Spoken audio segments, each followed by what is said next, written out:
Hello everyone.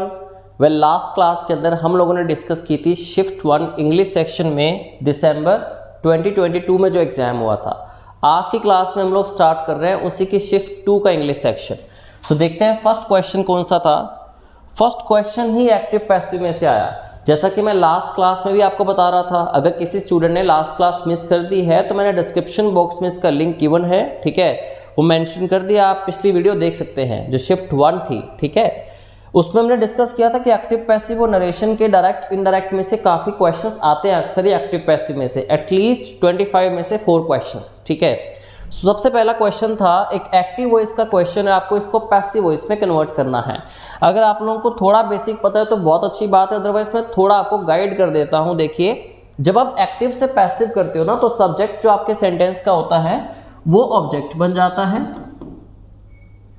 और जो object होता है वो सब्जेक्ट में कन्वर्ट हो जाता है, ठीक है। ये बेसिक चीज़ आपको हमेशा करनी है। वर्ब को देख लेते हैं। वर्ब की जो फॉर्म एक्टिव वॉइस में गिवन होती है, अकॉर्डिंगली पैसिव वॉइस में क्या रूल फॉलो करना है आपने, वो साथ साथ आपको थोड़ी गाइडेंस होनी चाहिए। मैं कोशिश करूंगा कि आपके सीजीएल के पहले मैं एक वीडियो रिकॉर्ड कर दूं एक्टिव पैसिव के मोस्ट इंपॉर्टेंट ग्रामेटिकल रूल्स की, ठीक है। फिलहाल इसमें देख लेते हैं। यहाँ लिखा था प्रिया वॉशेस हर क्लोथ्स। आपने सेम टारगेट यही करना है। सब्जेक्ट मिल गया, वर्ब मिल गई, ऑब्जेक्ट मिल गया, ठीक है। इससे भी इजी अप्रोच क्या, आप टेंसेस के थोड़ा रूल देख लीजिएगा कि एक्टिव में क्या होता है और पैसिव में। अब देखिए यहाँ लिखा है प्रिया वॉशेस। ये जो रूल है ये किस में आता है, टेंस के प्रेजेंट के इनडेफिनिट टेंस में, लेकिन आता किस में है, एक्टिव वॉइस के अंदर। अगर मुझे प्रेजेंट के इंडेफिनिट को ही पैसिव वॉइस में कन्वर्ट करना हो तो मुझे रूल फॉलो करना पड़ेगा इज, एम या आर के साथ वर्ब की थर्ड फॉर्म, ठीक है। तो मेरा मेन टारगेट क्या होगा, मैं इन 4 ऑप्शन में से इज एम आर को फाइंड आउट करूंगा, साथ में वर्ब की थर्ड फॉर्म को फाइंड आउट करूंगा। इसके अलावा जितनी ऑप्शंस होंगी वो सारी की सारी इनकरेक्ट हो जाएंगी। आप खुद देखिए, अब क्लोथ्स जो है, क्लोथ्स ऑब्जेक्ट की जगह सब्जेक्ट बनेंगे, मतलब क्लोथ्स से सेंटेंस स्टार्ट होगा। पहली ऑप्शन में वॉज आ गया, मुझे तो नहीं चाहिए वॉज। लास्ट ऑप्शन में वर आ गया, अगेन मुझे वर नहीं चाहिए, मुझे इज एम आर में से कोई चाहिए, ठीक है। क्लोथ्स के हिसाब से इज आ नहीं सकता, क्लोथ्स प्लूरल है उस हिसाब से आर आएगा, तो मेरा आंसर आ गया ऑप्शन सी सेंटेंस, यही आपका करेक्ट आंसर होगा। इतना सा वर्ब पे ध्यान दीजिए, ऑप्शंस एलिमिनेट हो जाएंगी और राइट ऑप्शन आपका क्विकली विद इन 10 सेकेंड्स आ जाएगा, ठीक है। नेक्स्ट क्वेश्चन देखते हैं। नेक्स्ट क्वेश्चन था स्पोर्टिंग एरर का, ठीक है। आपको एक सेंटेंस गिवन है, उसको कुछ पार्ट्स को उन्होंने हाईलाइट किया, अंडरलाइन किया, 4 सेंटेंसेस लिखे और आपसे पूछा गया कि पूरे सेंटेंस के किस पोर्शन के अंदर एक ग्रामेटिकल मिस्टेक है, ठीक है। तो सेंटेंस क्या गिवन था, देखिए, it would be impossible for them, उनके लिए नामुमकिन हो जाता, to continue living in this world, इस दुनिया में रहना, अगर इफ ईच ऑफ देम, उनमें से हर एक, न्यू एग्जैक्टली, पता होता उनको कि what fate had it store for them, कि फेट ने उनके लिए क्या स्टोर करके रखा था, ठीक है। वैसे तो मेरे सेंटेंस पढ़ते पढ़ते आपको आइडिया हो गया होगा कहाँ पे मिस्टेक है, मैं थोड़ा आपको गाइड कर देता हूँ। देखिए, क्लैरिफाई कीजिए, श्योर कीजिए कि यहाँ वुड क्यों लगा, क्योंकि बात हो रही है पास्ट की, तभी यहाँ पे भी हैड है। तीनों केसेस में देखेंगे आप तो पास्ट की बात हो रही है, ठीक है, मतलब ये सेंटेंस सारा पास्ट में रहेगा, आपको यहाँ पे कोई चेंजेस करने की रिक्वायरमेंट नहीं है। अब मान लीजिए मैं कहता हूँ तुम्हें क्या पता मैंने तुम्हारे लिए क्या छिपा के रखा था, ठीक है। सो उसमें क्या आता है, what I had hidden for you, ठीक है। वैसे ही किस्मत ने आपके लिए क्या बचा के रखा था, व्हाट फेट की अगर बात करें, what fate had stored for you.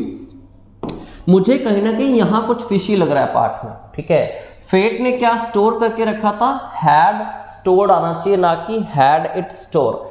इतना तो आपको पता ही होगा कि अगर आप हैज, हैव या हैड के साथ वर्ब लगाते हैं तो वर्ब की थर्ड फॉर्म ही होती है हमेशा, ठीक है। इतना सब स्टूडेंट्स को पता होगा। उस अकॉर्डिंगली देखें तो इसमें कोई मिस्टेक नहीं है, इस पार्ट में कोई मिस्टेक नहीं है, इसमें भी नहीं है, मिस्टेक यही थी। हैड इट स्टोर की जगह आएगा हैड स्टोर्ड। तो our option, right option will be option D. I hope आप लोगों को क्लियर होगा, ठीक है। नेक्स्ट पढ़ते हैं, अगला क्वेश्चन हमारे लिए क्या था। बहुत ही इजी क्वेश्चन है, आप खुद देखिए, फिल इन द ब्लैंक का क्वेश्चन है। The doctor directed the nurse to administer and dash medicine to the patient. सबको पहली बात तो ये पता है कि अगर एन आ जाए तो एन का मतलब क्या है कि हमें वाउल साउंड मिल रही है, तो वर्ड क्या होना चाहिए, वाउल साउंड वाला होना चाहिए। बट इससे मुझे कुछ हेल्प मिली नहीं, क्योंकि एमिनेंट भी वाउल साउंड है, इंसाइटफुल भी वाउल साउंड है, ऑल्टरनेटिव भी और ऑफिशियल भी। अब आप खुद ही सोचिए कि dash medicine to the patient, क्या एमिनेंट मेडिसिन दी जाएगी? एमिनेंट तो कोई पर्सन होता है जो बहुत फेमस होता है, बहुत ही प्रोमिनेंट होता है, ठीक है। जो भी पर्सन वेल नोन होता है उसके लिए हम यूज करते हैं एमिनेंट पर्सन, बहुत ही फेमस पर्सन। इंसाइटफुल का मतलब क्या होता है, जो काफी डीप हो, वाइज हो, समझदारी से आपको कोई चीज मिली, जैसे कि इंसाइटफुल आइडिया मतलब काफी सोच समझ के आइडिया दिया गया, ठीक है। इंसाइटफुल नॉलेज हो सकती है, इंसाइटफुल इंफॉर्मेशन हो सकती है। अब आया ऑफिशियल मेडिसिन, ऑफिशियल मेडिसिन भी नहीं हो सकता, तो आंसर क्या आ जाएगा, ऑल्टरनेटिव मेडिसिन। कि डॉक्टर के पास क्या हुआ होगा कि वो मेडिसिन नहीं होगी, तो उन्होंने कहा कि इसको कोई इसका सब्स्टिट्यूट दे दो, मतलब ऑल्टरनेटिव मेडिसिन दे दो, ठीक है। अकॉर्डिंगली आंसर क्या आ गया, ऑप्शन सी। इजी क्वेश्चन था ये भी काफी। नेक्स्ट देखते हैं, select the option that can be used as a one word substitute for the given group of words. One word substitution के क्वेश्चन भी अक्सर वोकैब में आपसे जब पूछे जाते हैं, स्टूडेंट के कंफ्यूज होने का रीजन ये होता है कि वो सेंटेंस को कई बार नहीं समझ पाते, ठीक है। वैसे तो सेंटेंस इतना आसान भी नहीं था, बट बेसिकली यहाँ बात हो रही है इम्प्लांटेशन की, ठीक है। इम्प्लांटेशन आपको पता होगा क्या होगा, पौधारोपण करना। A piece of a living tissue और plant that is transplanted surgically, ठीक है। तो इस प्रोसेस को हम क्या कहते हैं, इसका अगर ऑप्शन देखें तो पहला ऑप्शन है ग्रेटिस। ग्रेटिस वर्ड का मतलब होता है कोई भी चीज जो किसी को आप देते हैं या कोई भी काम जो आप करते हैं फ्री ऑफ कॉस्ट, ठीक है, उसका मतलब होता है ग्रेटिस, डन और गिवन फ्री ऑफ कॉस्ट। ये तो इसका आंसर बिल्कुल ही नहीं हो सकता, ठीक है, लेकिन वर्ड्स आप साथ साथ नोट करते रहिए, कहीं ना कहीं तो काम आएंगे। नेक्स्ट है ग्रेशियस। अब प्लांटेशन की बात हुई, ग्रेशियस तो कोई पर्सन होता है जो बड़ा जेनरस या बेनेवलेंट पर्सन होता है, काइंड हार्टेड पर्सन होता है, सोशल वर्क बड़ा करता है, तो इसको हम कहते हैं बेनेवलेंट, BENEVOLENT, या फिर जेनरस पर्सन। तो ये भी इस क्वेश्चन का आंसर नहीं हो सकता। थर्ड ऑप्शन था गवर्नमेंट। आप में से भी काफी लोग गवर्नमेंट होंगे, मैं तो थोड़ा बहुत हूं, ठीक है। गवर्नमेंट वो लोग होते हैं जिनको खाना पीना बहुत पसंद है या फिर उनको खाने की नॉलेज भी होती है। जैसे आपके ना कई फ्रेंड लिस्ट में होते हैं लोग कि उसको फ़ोन करते हैं, उसको पता होगा कहाँ से खाना बढ़िया मिलेगा और सस्ते रेट में मिलेगा, ठीक है, ये क्या खाना चाहिए हमें स्पेशल ओकेजन्स पे। गवर्नमेंट होता है who is in love with food, आप या तो ऐसा कह सकते हैं या फिर आप कह सकते हैं the one who Yeats a lot, जो बहुत खाता है, and has good knowledge about food, जिसको फूड की अच्छी नॉलेज भी है, ठीक है, कौन सा खाना कहाँ पे ज़्यादा अच्छा मिलता है, किस खाने का टेस्ट एक्चुअल क्या होना चाहिए, उसको गवर्नमेंट पर्सन कहते हैं हम लोग, ठीक है। नेक्स्ट वर्ड है ग्राफ्ट, जो कि इसका राइट आंसर है। तो ग्राफ्ट का मतलब आप इम्प्लांटेशन कह सकते हो, ठीक है। तो इसी सेंटेंस जो गिवन था, वन वर्ड सब्स्टिट्यूट आपको बताना था, तो right answer will be graft, right. Next question करते हैं। नेक्स्ट क्वेश्चन है अगेन एक्टिव पैसिव का क्वेश्चन आया। मैं आपको हमेशा कहता हूँ एक्टिव से पैसिव या पैसिव से एक्टिव दोनों की प्रैक्टिस ही इंपॉर्टेंट है। स्टिल मैं आपको कोशिश करूंगा गाइड करूं इतना कि आपको ये क्वेश्चन समझ आ जाए, चाहे आपने एक्टिव पैसिव काफी टाइम पहले क्यों ना पढ़े हो, ठीक है। तो क्वेश्चन क्या कह रहा है, the clothes will be delivered by the shop on Monday, ठीक है। सबसे पहले तो देखिए, वैसे तो उसने साफ लिखा था select the correct active form of the given sentence, कि पैसिव गिवन है, आपको एक्टिव फाइंड आउट करनी है। आप हमेशा ध्यान रखो, जब किसी मॉडल वर्ब के साथ बी प्लस वर्ब की थर्ड फॉर्म लगी हो तो हमेशा वो पैसिव वॉइस ही होता है, ठीक है। होता क्या है बेसिकली, जब आप एक मॉडल वर्ब के साथ, मॉडल वर्ब टोटल 15 हमारे पास हैं, will, would, can, could, may, might, shall, should, ये सारी की सारी, जब आप मॉडल वर्ब के साथ वर्ब की फर्स्ट फॉर्म लगाते हैं तो ये एक्टिव वॉइस का रूल होता है। लेकिन जब इसी एक्टिव को हम लोग पैसिव वॉइस के अंदर कन्वर्ट करते हैं तो आपको क्या चीज ध्यान रखनी है, पहली बात तो मिक्सअप मत करना। नरेशन में होता है कि विल का वुड करते हैं हम लोग, कैन का कुड करते हैं। एक्टिव पैसिव में कभी ऐसा नहीं होता, एक्टिव पैसिव में मॉडल वर्ब सेम रहती है, ठीक है। तो सेम मॉडल वर्ब आपको लगानी है, साथ में लगाना है बी प्लस उसी वर्ब की थर्ड फॉर्म। तो ये पैसिव वॉइस का रूल होता है, जैसा कि यहां भी लिखा गया था विल बी डिलीवर्ड, तो अब देखिए फर्क क्या पड़ेगा, मुझे वापस यहाँ से यहाँ अगर आना है तो मुझे एक तो बी को रिमूव करके आना है, दूसरा उस वर्ब की थर्ड फॉर्म को वापस वर्ब की फर्स्ट फॉर्म में कन्वर्ट करना है, तीसरा कि मॉडल वर्ब मुझे चेंज नहीं करनी है।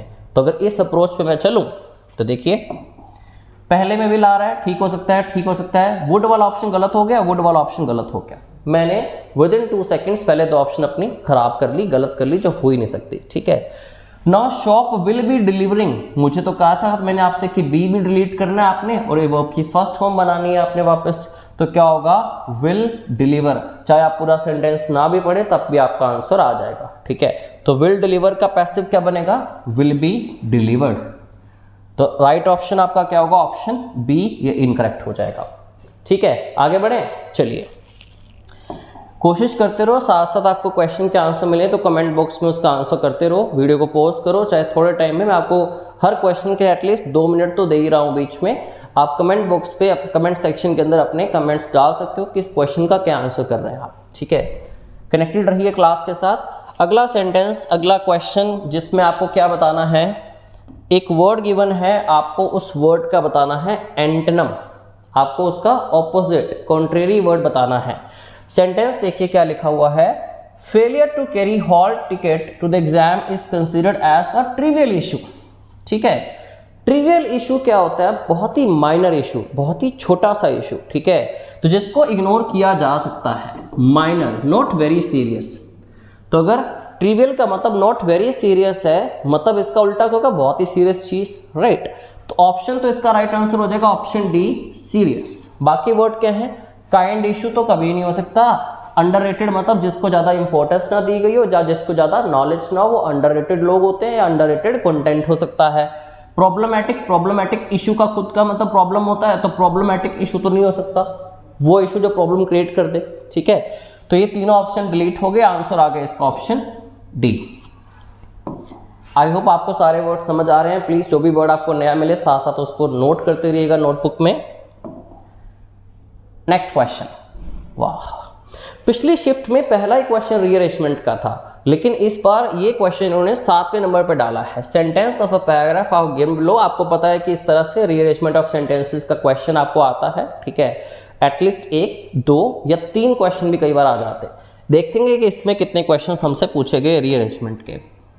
वेल, सेंटेंसेस की लेंथ छोटी भी नहीं है, लेकिन मैं ये भी नहीं कहूँगा कि क्वेश्चन मुश्किल था। पढ़ते हैं एक बार। A panther is reported to have broken into a house yesterday in search of food and shelter। यहाँ बात हुई एक पैंथर की, बिगिनिंग हुई। ठीक है, सबसे पहले मैं आपको बता दूं कि broken into का मतलब क्या है, barged into, जिसका मतलब आप कह सकते हो कि वो इंट्रूड किया, उसने इन्वेड किया, मतलब धक्के से अंदर घुस गया। तो इसका मतलब होगा to have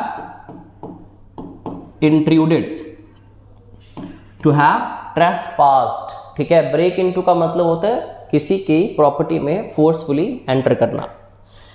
the villagers heard his cries, his cries मतलब किसकी क्राइज, किसी पर्सन की बात तो अभी तक हुई नहीं। ठीक है, दैट मीन्स ये आपके सेंटेंस का फर्स्ट या सेकंड जो है सीक्वेंस नहीं हो सकता, फर्स्ट या सेकंड सेंटेंस नहीं हो सकता, इस रीअरेंजमेंट का ये हो सकता है। ठीक है, नेक्स्ट, इट सीक्रेटली, इट मतलब कौन, अब इसमें बात हुई थी पैंथर की, एनिमल्स बर्ड्स के लिए आप इट यूज करते हैं, तो आपका ये ऑप्शन इस ऑप्शन के बाद आ सकता है। इतना मुझे क्लैरिटी मिल रही है कि ए के बाद सी आ सकता है। Now, just as the panther was about to leap on him, him मतलब अगेन कौन, ये हिम और हिज किसके लिए यूज हो रहे हैं, पर्सन की बात होनी इंपॉर्टेंट है। ठीक है, अगर मैं ये सोचूं कि ए पहला सेंटेंस है तो ए के साथ सी ही कनेक्ट होगा। अगर मैं यहाँ देखूं तो ए बी है, यहाँ देखूं तो बी डी है, यहाँ देखूं तो ए सी, यहाँ देखूं तो डी सी। ओहो हो, ए सी तो मिल गया मुझे, राइट। तो panther is reported to have broken into a house yesterday in search of food and shelter. It secretly slouched into a room. Slouched का मतलब होता है जब आप कंधे नीचे की तरफ करके चलते हैं कि आप थके हुए हैं बहुत, इस तरह से। Slouched into a room where a young man, यही है वो जिसकी बात हो रही थी हिम और हिज से। ठीक है, young man named Johnny was sleeping who suddenly woke up and realized that the beast was roaming around his bed. वो उसके बेड के आसपास ही घूम रहा था। ठीक है, तो फर्स्ट सेंटेंस आपका अगर ए है तो सेकंड सेंटेंस क्या है, सी। इसके बाद just as the panther was about to leap on him, जैसे ही वो जंप करने वाला था उसके ऊपर, ठीक है, तो उसने क्या किया, ही स्विफ्टली शॉट आउट, फटाफट से वहां से निकला वो, of bed and hid in the closet, उसमें छिप गया। तो अगला सेंटेंस आपका क्या हो गया, डी। ऐसा सुन के विलेजर्स आ गए। तो ACDB is the right sequence, answer आ जाएगा ऑप्शन सी। आई होप आपको समझ आया, इजी था। नेक्स्ट करते हैं, चलिए। Select the incorrectly spelled word. ये तो अक्सर 1 से 2 क्वेश्चंस आपको आते ही हैं एग्जाम के अंदर SSC में कि आपको स्पेलिंग मिस्टेक का बताना होता है, ठीक है। सबसे पहला वर्ड है पियर्सिंग, जिसमें मुझे ऑलरेडी कुछ फिशिंग लग रहा है। पियर्सिंग की राइट स्पेलिंग देखें तो क्या होती है, PI पहले आता है, ठीक है। तो पियर्सिंग गलत है, पाई तो बिल्कुल ठीक लिखा है। कोई भी छोटा केक, इच मतलब किसी भी तरह की इच हो सकती है। फॉर एग्जाम्पल अगर मैं कहूँ if you have the itch to succeed you will definitely get what you want, आपके अंदर वो इच होनी चाहिए, वो खारिश होनी चाहिए कुछ करने की, ठीक है। आप डेफिनेटली कुछ अचीव कर लेंगे। स्लीक होता है बहुत ही पतला, जैसे हम यूज़ करते हैं आज का स्लीक, बड़ा ही स्लीक लैपटॉप है, बड़ा ही स्लीक फ़ोन है जो बहुत ही थिन होता है, ठीक है, उसको स्लीक कह सकते हैं हम लोग। तो पियर्सिंग के स्पेलिंग गलत थे, PIER। तो पियर्सिंग के स्पेलिंग गलत लिखे हुए थे, तो ऑप्शन आ जाएगा A, ठीक है। नेक्स्ट क्वेश्चन करते हैं। Select the most appropriate option to fill in the blank. एक फिल इन द ब्लैंक का क्वेश्चन और आगे आप देखते हैं कि वर्ड पे बेस्ड था या फिर ग्रामर बेस्ड था। 4 वर्ड दिख रहे हैं मुझे वैसे तो। If you try to do something every day, अगर आप हर दिन कुछ करने की कोशिश करते हैं, यू विल डैश प्रोग्रेस। अब होल्ड प्रोग्रेस का मतलब होगा कि प्रोग्रेस रुक ही जाएगी, ठीक है। वो होल्ड होता है कोई चीज़ आपके हाथ में, तो आपने उसको होल्ड करके पकड़ के रख लिया, ठीक है। मेक प्रोग्रेस अक्सर आपने सुना होगा, मेक प्रोग्रेस होता है। गेट प्रोग्रेस नहीं होता, गेट तो सक्सेस होता है, और प्रोग्रेस कैच भी नहीं करनी है आपने, ठीक है। तो ये सारे ऑप्शन गलत हो गए, आंसर क्या होगा, यू विल मेक प्रोग्रेस, ठीक है। बहुत ही आसान था, ज़्यादा टाइम नहीं लगाऊंगा मैं इस क्वेश्चन पे। Select the most appropriate cinema of the given word. अब सिनोनिम आपको किस वर्ड का बताना है, वर्ड है कॉम्पिटेंट। आपने बहुत बार वर्ड सुना होगा, कॉम्पिटेंट कौन होता है, जो बेसिकली किसी भी काम को अच्छे से कर सकता है, कॉम्पिटेंट इनफ, ठीक है। इस काम को करने के लिए ही इज कॉम्पिटेंट इनफ, मतलब अच्छे से कर सकता है। फर्स्ट वर्ड हो गया कॉम्प्लेक्स। कॉम्प्लेक्स होता है उलझा हुआ, कॉम्प्लिकेटेड। कईयों की ज़िंदगी उलझी हुई है, कईयों की लाइफ उलझी हुई है, किसको पता ही नहीं मुझे करना क्या, बट आपको ज़रूर पता है कि आपको SSC सीजीएल क्लियर करना है, ठीक है। तो कॉम्पिटेंट का कॉम्प्लेक्स तो नहीं हो सकता। दूसरा है केपेबल, मैं यही कह रहा था, जो कर सकता है, जो पर्सन एबल हो, केपेबल हो, किसी काम को करने के योग्य हो, तो ये मेरा ऑप्शन ठीक हो सकता है। नेक्स्ट, पुअर मतलब गरीब तो नहीं होगा। बिगिनर मतलब जो बिल्कुल ही जिसने शुरुआत की, जिसको आप नोवाइस भी कह सकते हैं, तो ये ऑप्शन नहीं होंगी सारी। आंसर क्या आना चाहिए, केपेबल, ठीक है। काफ़ी इजी था अगेन। नेक्स्ट है हमारे पास question, choose the correct meaning of the given idiom. Idiom के भी 2 क्वेश्चन तो एटलीस्ट आपको देखने को मिल ही जाते हैं पेपर में, किसी भी पेपर में, SSC का CGL हो चाहे SSC का CHSL हो। हमारे पास इस टाइम क्या था ईडियम, इन व्हील एंड वो, ठीक है। आपको इतना बताना चाहिए कि वो क्या होता है, बहुत ज़्यादा दुख दर्द पीड़ा, ठीक है, वो कहते हैं इसको हम। वो होता है कोई भी सोरो, सैडनेस, पेन, एगनी। तो एक चीज़ तो क्लियर है, कहीं ना कहीं इसमें वर्ड में नेगेटिव में तो आंसर आएगा, ठीक है। लेकिन यहाँ पे व्हील का मतलब क्या होता है, जो चीज़ थोड़ी अच्छी होती है आपके लिए, बेसिकली एक अच्छी चीज़ है, एक बुरी चीज़ है। जब आप बात करते हैं like you have something in plenty, ठीक है, तो उसको व्हील वर्ड से डिनोट करते हैं।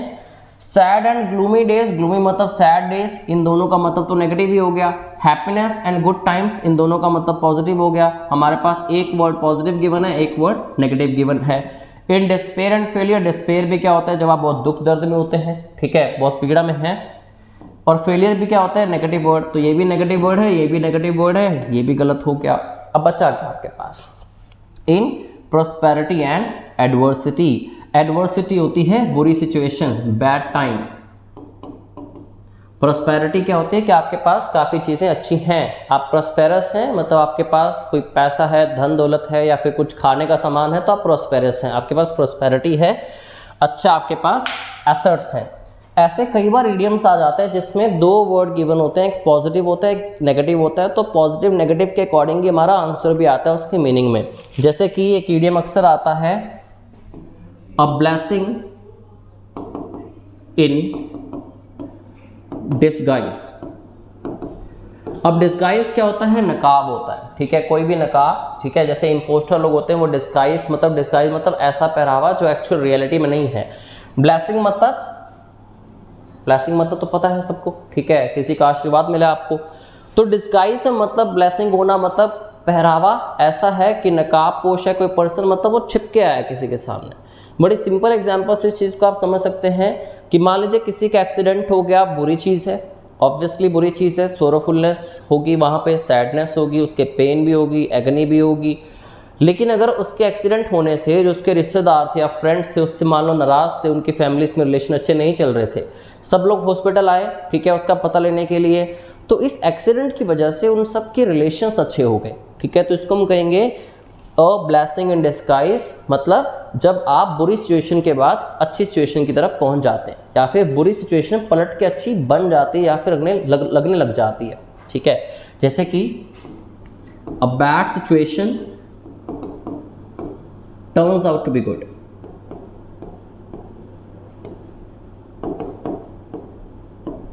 तो उसको हम कहते हैं अ ब्लेसिंग इन डिस्गाइज, ठीक है जी। नेक्स्ट क्वेश्चन देखते हैं क्या है। नेक्स्ट क्वेश्चन था select the most appropriate synonym. आ गया फिर से, सिनोनिम मीन्स सिमिलर वर्ड आपको बताना है। सिमिलर वर्ड आप देखिए कौन सा वर्ड था, अनाउंस करना। ये तो बड़ा बेसिक वर्ड है, अनाउंस करना मतलब बेसिकली किसी चीज़ के बारे में बता देना सबको जाके, ठीक है। पहला वर्ड है डिनाउंस। कुछ लोगों को ऐसा लगता है कि अनाउंस मतलब बताना किसी को, डिनाउंस मतलब छिपा लेना। नहीं, ऐसा नहीं होता, ठीक है। जैसे आप एक वर्ड पढ़ते हो ना, फेमस। फेमस मतलब वेल नोन पर्सन, जो अच्छे कामों के लिए जिसको जाना जाता है, ठीक है। लेकिन अगर आप कहें कि इन फेमस का मतलब होता है कि जो पर्सन फेमस नहीं होता, तो ऐसा नहीं है। जो बुरे कामों के लिए बड़ा ज़्यादा जाना जाए, वेल नोन हो बुरे काम करने के लिए, तो उसको हम कहते हैं इनफेमस, ठीक है। वैसे ही डिनाउंस का मतलब छिपाना नहीं होता बात को। डिनाउंस का मतलब है to say something bad about something publicly.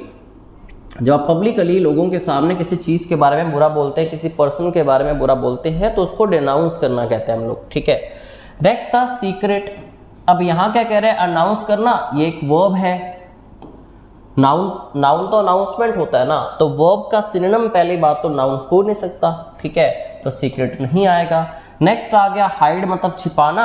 हमें क्या बताना है, सिनोनिम। हम तो अनाउंस कर रहे हैं, हम तो बता रहे हैं सबको, मतलब हम एडवर्टाइज कर रहे हैं, उसको प्रोपेगेट कर रहे हैं, उस चीज़ को प्रमोट कर रहे हैं हम लोग। तो राइट आंसर क्या होगा अनाउंस के लिए, एडवर्टाइज, ठीक है जी। नेक्स्ट करते हैं।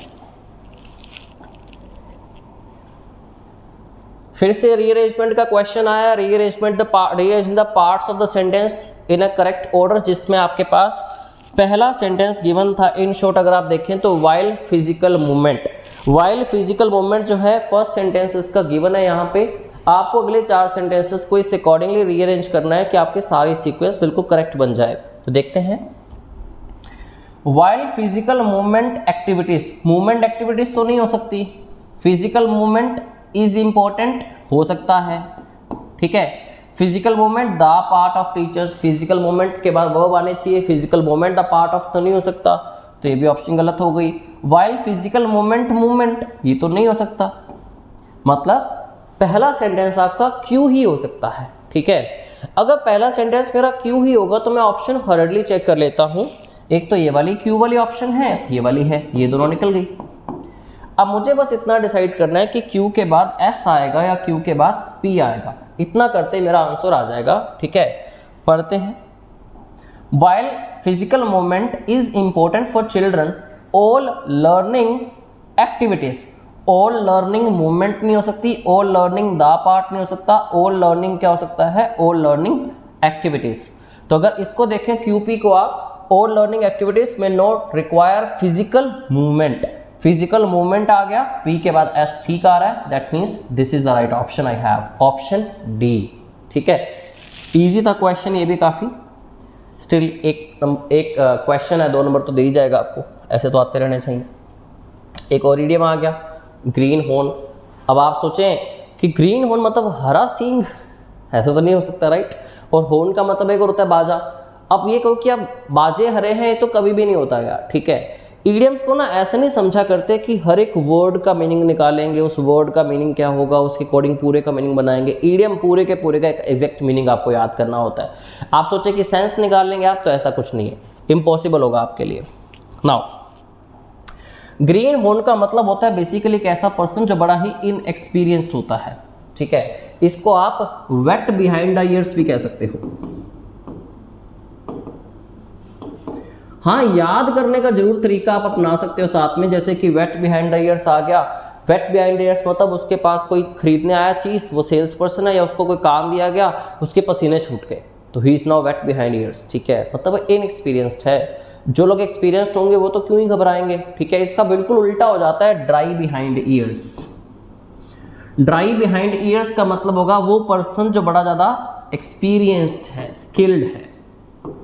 लेकिन वेट बिहाइंड ईयर्स कौन होता है? जो इनएक्सपीरियंस्ड होता है। और ग्रीन हॉर्न का मतलब भी क्या है? इनएक्सपीरियंस्ड पर्सन कोई भी, ठीक है। हॉर्न के साथ एक और इडियम मुझे याद आ रहा है, to blow one's own trumpet या फिर टू टूट वंस ऑन हॉर्न। ये मैंने दोनों इसलिए साथ लिखे हैं क्योंकि दोनों का एक ही मतलब होता है, दोनों इडियम्स हैं। देखिए, ब्लो मतलब बजाना होता है, टूट मतलब भी बजाना होता है। यहाँ पे बात हुई ट्रम्पेट की, ट्रम्पेट ही हॉर्न होता है जो बाजा होता है। अपने बाजे बजाना, पता ही आपको मीनिंग क्या होता है, अपने मुंह मियाँ मिट्ठू बनना। तो मीनिंग क्या आ सकता है आपको इडियम में? To talk boastfully about oneself, अपने बारे में बोस्टफुली बातें करना, मतलब पूरी एक्सेसिव आप एम्फेसिस के साथ बात कर रहे हो अपने बारे में, या प्राउडली बात कर रहे हो, तो उसको कहते हैं टू टूट योर ओन हॉर्न या ब्लो वंस ऑन ट्रम्पेट, मतलब अपने बाजे बजाना या फिर अपने मुंह मियाँ मिट्ठू बनना, ठीक है जी। नेक्स्ट करते हैं,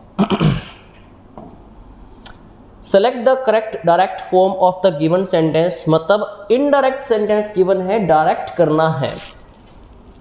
ज़्यादातर स्टूडेंट्स ना डायरेक्ट से इनडायरेक्ट तो कर लेते हैं, इनडायरेक्ट से डायरेक्ट वापस मुश्किल हो जाता है उनके लिए, बट बड़ा इजी है, बड़ा समझिए आराम से। मैंने आपको एक्टिव पैसिव में क्या कहा था कि मॉडल वर्ब्स को चेंज नहीं करना, नरेशन वाले के साथ आपको उसको मिक्स नहीं करना, ठीक है। नरेशन में ऐसा होता है कि जो भी मॉडल वर्ब गिवन होती है उसको पास्ट फॉर्म में ले जाया जाता है, ठीक है। जैसे कि अगर आपको मॉडल वर्ब गिवन है में, तो उसको आप नरेशन में डायरेक्ट से इनडायरेक्ट करते टाइम माइट बना दोगे। अगर मॉडल वर्ब विल गिवन है तो उसको आप इनडायरेक्ट में कन्वर्ट करते टाइम वुड बना दोगे, कैन से कुड बन जाएगा, ठीक है। ये चेंजेस आते हैं, तो इन्हीं चेंजेस को यूज करना है हमने, ठीक है।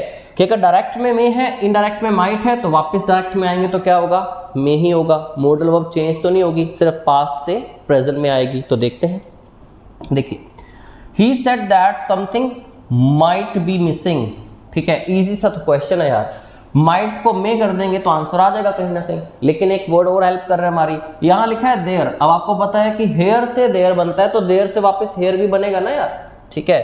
तो देयर से हेयर कहाँ नहीं बन रहा है? इसमें नहीं बन रहा, इसमें हेयर लिखा है, इसमें भी हेयर है, इसमें भी हेयर है। तीन ऑप्शन मेरी हो सकती हैं, ठीक, मतलब तीन ऑप्शन कंसिडर कर लेते हैं, ऑप्शन ए की ठीक होगी। तो यहाँ पे देयर का देयर रह गया था, तो ऑप्शन बी गलत हो गया, राइट।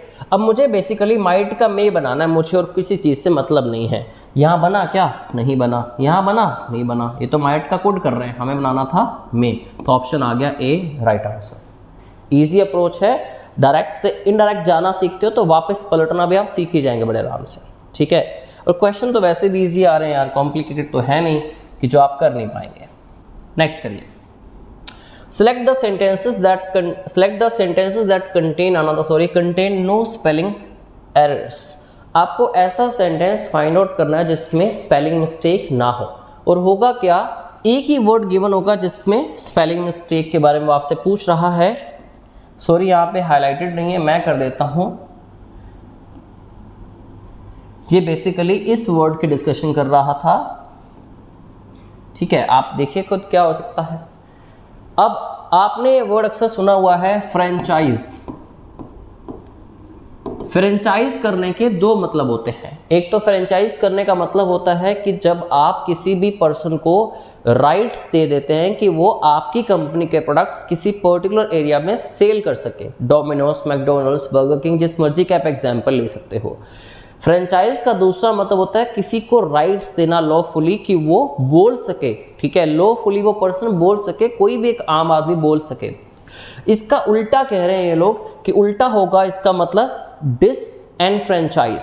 डिसएनफ्रेंचाइज, डिस लगा के मतलब नेगेटिव हो जाता है, जैसे एबिलिटी का नेगेटिव डिसएबिलिटी हो जाता है, ठीक है। इंटरेस्टेड को आप अनइंटरेस्टेड बनाते हैं, कोई यूएन से नेगेटिव होता है, कोई डिस से नेगेटिव होता है, कोई ए लगाने से, कोई आईएल लगाने से, वो कैप सेक्शन के अंदर हम कवर करेंगे, ठीक है। तो मैं आपको इतना बता देता हूं, आप प्लीज नोट कर लीजिएगा, डिसएनफ्रेंचाइज्ड का जो स्पेलिंग है वो होते हैं ये वाले। फ्रेंचाइज्ड के आगे आपने बस डिस और एन लिखना है, ज्यादा उलझन में नहीं पढ़ना है, ठीक है। डिस एन, इसके बाद आ जाएगा फ्रेंचाइज्ड, ठीक है। फ्रेंचाइज्ड का आगे आ गया डिस एन, तो disenfranchised is the right answer, option आ जाएगी डी। याद कर लीजिएगा डिसएनफ्रेंचाइज्ड की स्पेलिंग, ठीक है। किसी भी फॉर्म में पूछ सकता है, क्या पता वैसे ही पूछ ले कि बता दो मिसस्पेल्ड वर्ड कौन सा है चारों वर्ड्स में से, वो आसान होता है, सेंटेंस में भी पढ़ना मुश्किल नहीं होता ज़्यादा। और जब ऐसा पूछा जाए ना तो सेंटेंस पूरा पढ़ने में आपको ध्यान देने की ज़्यादा ज़रूरत है नहीं, आपको डायरेक्टली वर्ड पे शिफ्ट करना है। लीप ऑन द वर्ड, कौन सा वर्ड है उसको हम देखेंगे किसके स्पेलिंग ठीक है किसके गलत हैं, राइट। क्योंकि ग्रामर की मिस्टेक तो है नहीं कि पूरा सेंटेंस पढ़े। फिर से आपके सामने क्वेश्चन आया है, sentence of a paragraph are given below in jumbled order, फिर से रीअरेंज करेंगे, ठीक है, फिर से अपनी एबिलिटी को यूज़ करेंगे। तो रीअरेंज करना है, कैसे करें फटाफट से कर लेते हैं। दे आ गया, मैं आपको हमेशा बताता हूँ, आप पहले गलत ऑप्शंस को निकाल दिया कीजिए, आपका काम काफ़ी आसान हो जाएगा। दे भाई साहब कौन हूँ, कौन, दे नहीं आ सकता, फिर से दे कौन, बात तो हो पहले किसी की, दे कौन, ठीक है। दिस प्लेस, कौन सा प्लेस भाई, प्लेस की बात ही नहीं करी तुमने पहले, ठीक है। सो यही हो सकता है पहला sentence. In the 5th and 4th centuries BC, today's South Ukraine was known as Sikia। अब इसमें देखिए अगर आप, तो बात हुई साउथ यूक्रेन की कि उसको इस नाम से जाना जाता था, ठीक है। प्लेस की बात हुई है तो दिस प्लेस आना चाहिए। This place was famous for its skillful archers and horsemen. जैसे ही आर्चर्स और होर्समैन की बात शुरू हुई तो they wore trousers tucked into leather boots. They also वाला सेंटेंस तो बाद में ही आ सकता है, मतलब बी के बाद ए आएगा और डी के बाद सी आएगा, तो उल्टा बन रहा है डी सी बी ए। डी सी बी ए कहाँ है? अगर मैं पहला ऑप्शन निकाल लूँ ना डी आएगा, तो वैसे ही सारी ऑप्शन बाकी गलत होने वाली हैं, ठीक है। काफ़ी आसान क्वेश्चन था, ऐसे आसान आएगा, हौसला मत छोड़िए, आराम से हो जाएगा पेपर क्लियर, ठीक है। आगे चलते हैं।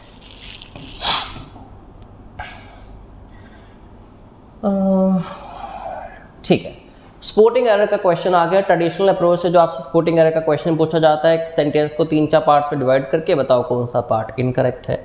बता देते हैं, अभी आप ही बता दोगे मेरे से पहले, तो कमेंट बॉक्स में बता दीजिए क्या गलत है, बताओ जल्दी करो जल्दी। ही यूज्ड टू रिप्लाई, वो अक्सर यही रिप्लाई करता था दैट द ओनली प्लेस, वो प्लेस, वही place for which he went was town library.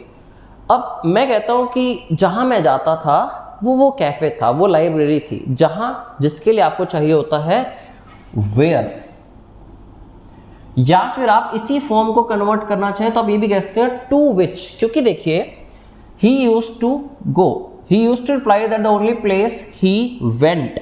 जब भी आप बताते हैं कि आप जाते कहाँ पे हैं या फिर आप आते कहाँ हैं और साथ में आप प्लेस का नाम बता देते हैं, नेम ऑफ प्लेस, जैसे कि I am going to school, I am going to cafe, I went to restaurant, I am coming to your home, I am coming to restaurant, I am coming to Delhi, ठीक है। जब भी आप गो या कम के बाद नेम ऑफ प्लेस बता देते हैं तो साथ में टू लगता है, तो फोर की जगह क्या आएगा, टू विच आ सकता है। तो या तो आप कहें to which he went was town library, या और simple where he went was the town library, जहां वो जाता था। तो अगर वेयर के हिसाब से देखें गलती है तो किस में है, ऑप्शन बी के अंदर, ठीक है जी, कर लोगे आराम से। Next, select the most appropriate synonym of the underlined word in the given sentence। underlined word क्या है, the sporadic instructions of the invigilators distracted the examinee।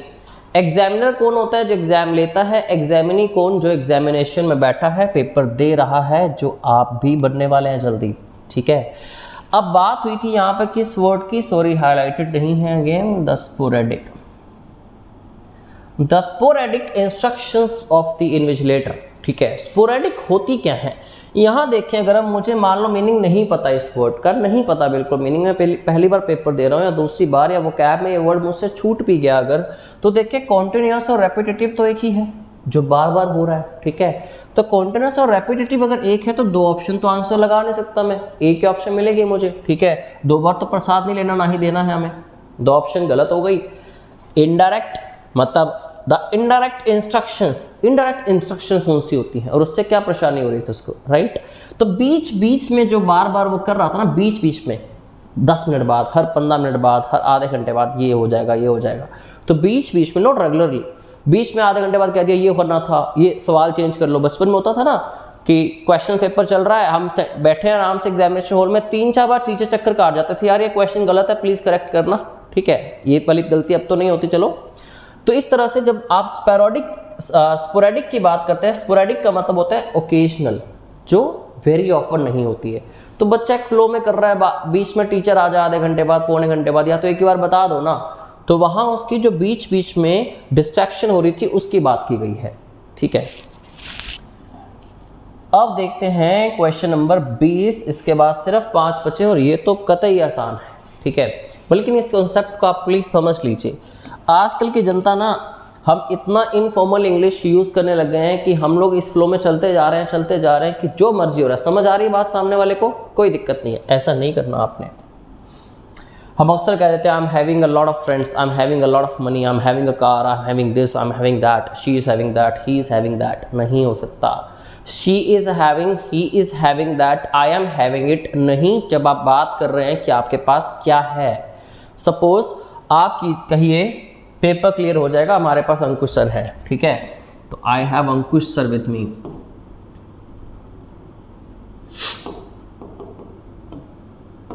I am having मत कह देना, ठीक है। आपके पास बहुत बढ़िया लैम्बोर्गिनी है, आपके पास या छोटी स्विफ्ट भी है तो है ना, ठीक है। तो आप कहेंगे तो यही कि लैम्बोर्गिनी के लिए आई एम हैविंग कहूँगा, नहीं, आई हैव अ लैम्बोर्गिनी या आई हैव अ स्विफ्ट।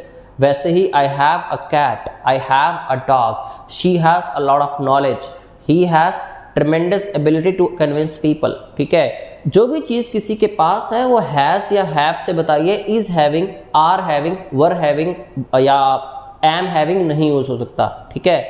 वैसा ही सेम चीज़ ओन के साथ भी यूज़ होती है। तो ओन का मतलब या हैव का मतलब एक ही होता है कि मेरे पास ये चीज़ है, तो I own it, I have it, I am owning it या आई एम हैविंग इट नहीं हो सकता। इसने तो यही कहा राजन इज हैविंग 3 ब्रदर्स, तो बेसिकली कहना था राजन हैज़ 3 ब्रदर्स, ठीक है जी। इस चीज़ को हमेशा याद रखिएगा, क्योंकि 20 क्वेश्चन पूरे हो चुके हैं। एसएससी ने अपना पैटर्न वैसे ही बनाया है कि लास्ट में देंगे 5 नंबर का आसान सा क्लोज टेस्ट। पैराग्राफ गिवन होता है, इसमें फिल इन द ब्लैंक 5 छोड़े जाते हैं, आसान है पढ़ने। क्विकली आप ऐसा कीजिए, 1 मिनट में इसको गो थ्रू कर लीजिए, ठीक है। जो पैराग्राफ सामने आ रहा है मैं साथ में बोलता हूँ, आपके साथ हूँ, पीछे लिखा ना मैंने, I am with you. So the modern day student is extremely dash with technology. Technology के साथ क्या, खुद सोचो, टेक्नोलॉजी से ऑब्सेस्ड भी हैं, टेक्नोलॉजी को अच्छे से यूज़ करना भी जानते हैं, ठीक है। कहीं ना कहीं माइंड में कुछ वर्ड आ रहा होगा आपके। So the modern day student is extremely dash with technology, they do read quite a bit because of social media. Social media की वजह से वो काफ़ी पढ़ लेते हैं, काफ़ी कुछ देखने को मिलता है उनको, ठीक है। अच्छा है चाहे बुरा है वो मैं डिसाइड नहीं कर पा रहा। With their writing skills, while their writing skills, जबकि उनकी राइटिंग स्किल्स जो है may not be top notch, वो इतनी अच्छी नहीं होंगी शायद। आप खुद ही देखिए, हे हाउ सी यू, बस इतने में सेंटेंस खत्म हो जाता है, ठीक है। They do write courtesy dash affinity to various platforms on the internet. Affinity क्या होती है, किसी चीज़ के लिए लाइकिंग, ठीक है। तो वेरियस प्लेटफॉर्म्स जो इंटरनेट पे हैं उनके टुवर्ड्स उनकी एक फीलिंग है, क्या है देखेंगे। However, लेकिन one skill that has been dash affected is listening skill. एक स्किल ऐसी जिससे लिसनिंग स्किल कहा गया कि वो डैमेज होती जा रही, लोगों को सुनने लोग, ठीक है, सोशल मीडिया पे फ़ोन में लगे हैं, लोगों को नहीं सुन रहे, बाहर नहीं निकल रहे, टेलीफोन पे बात नहीं हो रही, तो शायद ये कह रहे हैं कि लिसनिंग स्किल उनकी क्या है, डैश हो रही है। अब आप सोच लीजिए कि क्या हो सकती है इससे। They are extremely poor dash listeners, बात का इफेक्ट तो दिख रहा है कि they are extremely poor dash listeners. कैसे लिसनर होंगे, अच्छे होंगे कि बुरे होंगे, आप पहले डिसाइड कर लीजिए, ऑप्शन बाद में दिखाऊंगा मैं। If this issue is not addressed, अगर नहीं किया गया एड्रेस तो क्या होगा, what we may be heading to in the future is a huge chunk of people बहुत सारे लोग होंगे अक्रॉस द ग्लोब, पूरी दुनिया में, with poor skills of listening, जिनकी स्किल्स जो होंगी लिसनिंग की पुअर होंगी, and a huge number of passive listeners. मैं आपको हमेशा कहता हूं कहीं ना कहीं आपके क्लोज टेस्ट में आंसर छिपा होता है, पैसिव लिसनर्स की बात हो रही है, तो वहां क्या वर्ड आएगा, नेगेटिव क्वेश्चन था, नेगेटिव सेंटेंस था, सोच लीजिएगा, मतलब पैसिव लिसनर्स पैदा हो रहे हैं, मतलब एक्टिव नहीं है, ठीक है। Researchers say that listening is the prime ingredient for empathy, कि जब आपको किसी की फीलिंग समझनी होती है ना, किसी के बारे में जानना होता है, किसी के साथ अपनी अटैचमेंट होती है, तो लिसनिंग सबसे क्या माना गया है, प्राइम इंग्रेडिएंट माना गया है। कि पढ़ के किसी की चीज़ लिख के मैसेज लिखा किसी ने, उससे नहीं, उसकी फीलिंग ज़्यादा एक्सप्रेस हो रही, जो सामने बैठ के आपको बता रहा है खुल के, ठीक है। अब उसकी आंखों में देखते हैं, मोहब्बत मत चले जाना, ठीक है, वापस आओ। अब उसकी आंखों में देख के सुनते हैं, उसके आप हाव भाव समझ पाते हैं, तो वहाँ से आप क्या करते हैं, उस पर्सन की एम्पैथी जो होती है, मतलब उसको समझने की जो आपकी क्षमता है, आपको उससे मोहब्बत या लाइकिंग हो जाती है। And the world will be in extreme poverty, बहुत बड़ी पावर्टी हो जाएगी, किस टर्म्स में, पैसा नहीं जा रहा है इससे, ठीक है, in terms of number of dash on the planet. तो देखते हैं, काफ़ी हद तक आइडिया आपको लग गया होगा। पहला question, the modern day student is extremely dash with technology, extremely technology के साथ वो क्या है, बताइए। टेक्नोलॉजी के साथ वो हिंडर्ड है, मतलब प्रॉब्लम्स आ रही हैं, प्रॉब्लमेटिक हो गया है काम, ठीक है, या बाधाएं बन रही है, नहीं तो।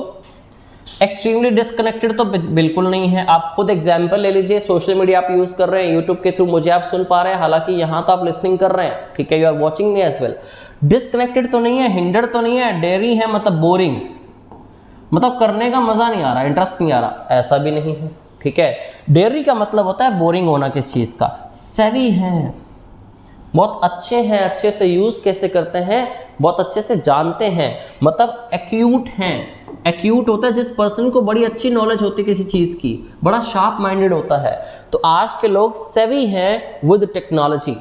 नेक्स्ट पढ़ते हैं आगे क्या है, चलिए, इजी था ये। नेक्स्ट है, they do not read quite a bit because of social media, ज़्यादा पढ़ नहीं पाते या पढ़ते नहीं है सोशल मीडिया की वजह से। While their writing skills may not be top notch, शायद अच्छी नहीं होंगी। They do write courtesy dash affinity to various platforms, जो उनकी एफिनिटी है, उनकी जो लाइकिंग है, एफिनिटी होती है नेचुरल लाइकिंग किसी चीज़ के लिए। मैं लिख देता हूँ, प्लीज़ वर्ड नोट कर लीजिएगा, पता नहीं किस फॉर्म में कब आपसे पूछ लिया जाए। नेचुरल लाइकिंग किसी भी चीज़ के टूवर्ड्स, उसको कहते हैं एफिनिटी। तो उनकी जो लाइकिंग है ना, टूवर्ड्स को टू कह सकते हैं आप, towards various platforms on internet. तो यहाँ पे बात हो रही है उनकी एफिनिटी की। दे, इसका मतलब होता है दे आर। हमें क्या चाहिए, उनकी, हमें वर्ड क्या चाहिए, ये वाला देयर भी नहीं चाहिए, ये तो हेयर का उल्टा होता है देयर, वहाँ, मैं यहाँ तू वहाँ, जिंदगी है कहाँ, बागबान मूवी आपने देखी होगी। देयर, उनकी, देयर नहीं चाहिए हमें, ठीक है, देयर, उनकी जो एफिनिटी है, तो देयर आ गया, दे के लिए पॉजेसिव एडजेक्टिव लगा दिया हमने, ठीक है। तो इसका आंसर हो जाएगा आपका ऑप्शन ए। नेक्स्ट,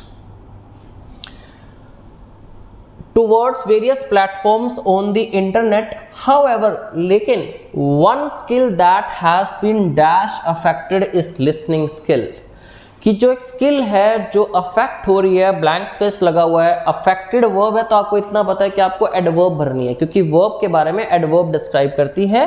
तो आप बताइए कैसे अफेक्ट हो रही है।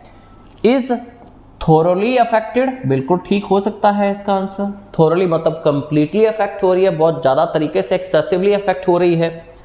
थोरो तो आ नहीं सकता। थोरो क्या होता है, बेसिकली जब आप एक एडजेक्टिव की फॉर्म में यूज़ करते हैं, जैसे कि थोरो इन्वेस्टिगेशन, इन्वेस्टिगेशन नाउन हो गया, थोरो हो गया एडजेक्टिव, हमें चाहिए एडवर्ब, ठीक है। डेली अफेक्टेड तो नहीं हो सकता। होलिस्टिकली का मतलब तो होता है कि उसकी बॉडी, उसके ऑर्गन्स, उसका माइंड, मतलब एक किसी भी चीज़ के हर एक कंपोनेंट की जब बात होती है, ठीक है। होलिस्टिकली मतलब संपूर्ण रूप से। हम बात कर रहे हैं यहाँ पे उसकी सिर्फ लिसनिंग स्किल की। थोरोली मतलब कंप्लीटली अफेक्टेड। तो आंसर आ जाएगा आपका ऑप्शन ए इस क्वेश्चन के लिए, जो कि फिल इन द ब्लैंक था, थर्ड, ठीक है। फोर्थ और फिफ्थ बचा है, वो भी डिस्कस करते हैं फटाफट से। However, one skill that has been thoroughly affected is listening skill. They are extremely poor dash. अब वो extremely poor क्या है? वैसे तो मैंने आपको पीछे भी कहा था कि यहाँ पे क्वेश्चन में ही आपका आंसर है कि पुअर लिसनिंग स्किल है तो उससे क्या होगा, पैसिव लिसनर्स पैदा हो जाएंगे। तो दे आर एक्सट्रीमली पुअर, मतलब बहुत ही कम है उनमें, क्या चीज़ बहुत कम है, वो बहुत ही पुअर पैसिव लिसनर्स हैं, ठीक है, या बहुत ही पुअर एक्टिव लिसनर्स हैं, या डिस्टिंक्टिव लिसनर्स हैं, या डेमोन्स्ट्रेटिव लिसनर्स हैं। तो बहुत ही पुअर एक्टिव लिसनर्स हैं। एक्टिव के आगे पुअर लगा दिया, नेगेटिव बन गया ना उसका, पैसिव तो ऑलरेडी नेगेटिव है, उसके आगे तो पुअर नहीं लगा सकते आप, ठीक है। तो बड़े ही पुअर एक्टिव लिसनर्स हैं वो, जिसका मतलब क्या बना, पुअर एक्टिव मतलब इनएक्टिव, मतलब पैसिव। एक्टिव का उल्टा पैसिव होता है ना, ठीक है, जो पैसिव मतलब स्टैटिक है, इनएक्टिव है। डिस्टिंक्टिव लिसनर्स नहीं होता, डिस्टिंक्टिव तो मतलब जो अलग से सुन रहे हैं, ठीक है। वैसे ही डेमोन्स्ट्रेटिव मतलब डेमोन्स्ट्रेट तो बोलने वाला करता है ना, लिसन करने वाला, सुनने वाला डेमोन्स्ट्रेट नहीं करता। तो आपका आंसर आ जाएगा पुअर एक्टिव लिसनर्स, जिस वजह से क्या होगा, क्या पैदा हो जाएगा, लिखा था साफ साफ, researchers say that listening is the prime ingredient for empathy. Empathy के लिए लिसनिंग एक प्राइम इंग्रेडिएंट है, जैसे प्याज किसी भी सब्जी में, ठीक है। And the world will be in extreme poverty in terms of number of dash on the planet. क्या कम हो जाएंगे, ठीक है, क्या नहीं बचेगा अगर ऐसा हुआ तो। किसकी बात की इसने, एम्पैथी की, मतलब लोगों की बात हम समझ नहीं पाएंगे, उनकी फीलिंग समझ नहीं पाएंगे, तो मतलब एम्पैथी दिखाने वाला पर्सन होता है एम्पैथाइजर, ठीक है। सिंपैथी दिखाने वाला होता है सिंपैथाइजर। सिंपैथी क्या होती है, सिंपैथी होती है पिटी, सहानुभूति। तो सिंपैथी तो होती है जब मान लो आप किसी को दर्द में देखते हो, या किसी गरीब को, आपको बैगर, आपने किसी बैगर को देख लिया, या फिर कोई बहुत दर्द में है, उसको देख के आपको दया आ जाती है, ठीक है, वो सिंपैथी होती है। सिंपैथी दिखाने वाला कौन होता है, सिंपैथाइजर होता है, ठीक है। एम्पैथी दिखाने वाला कौन होगा, एम्पैथाइजर होगा, ठीक है। डोनर्स नहीं है यहाँ पे, करेक्टर्स नहीं है, साफ पता है एम्पैथी होगी तो एम्पैथाइजर की बात होगी, तो एम्पैथाइजर्स ही नहीं बचेंगे, एक दूसरे की फीलिंग्स समझने वाले ही नहीं बचेंगे, अगर लिसनिंग स्किल ही उनकी इतनी वीक और पुअर होगी तो, ठीक है। आई होप ये 25 के 25 क्वेश्चन आपको अच्छे से समझ आए होंगे। कोई भी डाउट हो फिर भी मुझसे आप नेक्स्ट क्लास में पूछ लेना, चाहे आप कमेंट बॉक्स में पूछ लो मुझसे। बाकी ऐसे ही आप सारी क्लासेस लगाते रहो, सारे क्वेश्चंस ही आसान हैं, सारे क्वेश्चंस इंपॉर्टेंट भी हैं। इवन इन फ्यूचर आपने अगर एसएससी CHSL देना है, इस क्वेश्चंस को कर लो आप, इससे आपको CHSL में भी काफ़ी हेल्प मिलेगी, ठीक है। बाकी आज की क्लास में फिनिश करता हूँ। आपके कोई डाउट हो जैसे मैंने कहा तो आप मुझे कमेंट बॉक्स में बता सकते हो, और अगर क्लास अच्छी लगी हो तो लाइक शेयर सब्सक्राइब करना मत भूलिए। बाकी फ्रेंड्स को भी 2 क्लास लगाएं वो, ठीक है। इंग्लिश में अच्छे मार्क्स आएंगे तो मुझे काफ़ी अच्छा लगेगा और आपकी तरफ से भी सोशल वर्क हो जाएगा। Thank you very much.